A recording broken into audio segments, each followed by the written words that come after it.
मानसशास्त्रावर आधारित पहिलाच प्रश्न आहे. थॉर्नडाईकने मांजर या प्राण्यावर प्रयोग केला. हे लक्षात ठेवायचं आहे. थॉर्नडाईकने मांजर या प्राण्यावर प्रयोग केला. रशियन शास्त्रज्ञ पेहोलॉव यांनी कोणत्या अध्ययन उपपत्ती मांडली? तर रशियन शास्त्रज्ञ पेहोलॉव यांनी अभिजात अभिसंधान ही उपपत्ती मांडली. त्यानंतर पुढचा प्रश्न आहे. पेहोलॉवने डॅश प्राण्यावर प्रयोग करून अभिजात अभिसंधानाची उत्पत्ती मांडली. तर पेहोलॉव यांनी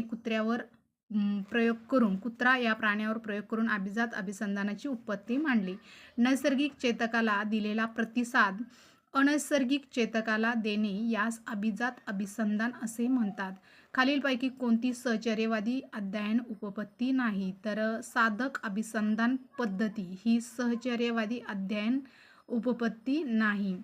त्यानंतर पुढचा प्रश्न आहे. खालीलपैकी कोणत्या मानसशास्त्रज्ञाने सहचर्यवादी उपपत्ती मांडली नाही? तर वॉटसन या मानसशास्त्रज्ञाने सहचर्यवादी उपपत्ती मांडली नाही. त्यानंतर पुढचा प्रश्न आहे. खालीलपैकी कोणत्या ज्ञानात्मक अध्ययन उपपत्ती नाही?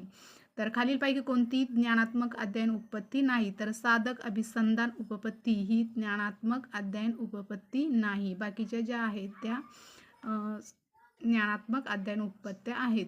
त्यानंतर पुढचा प्रश्न आहे. खालीलपैकी कोणत्या मानसशास्त्रज्ञाने उपपत्तीच्या ज्ञानात्मक अध्ययन उपपत्तीस समावेश होत नाही? तर थॉर्नडाईक या शास्त्रज्ञाच्या ज्या उपपत्त्या आहेत त्या ज्ञानात्मक अध्ययन उपपत्तीमध्ये समावेश होत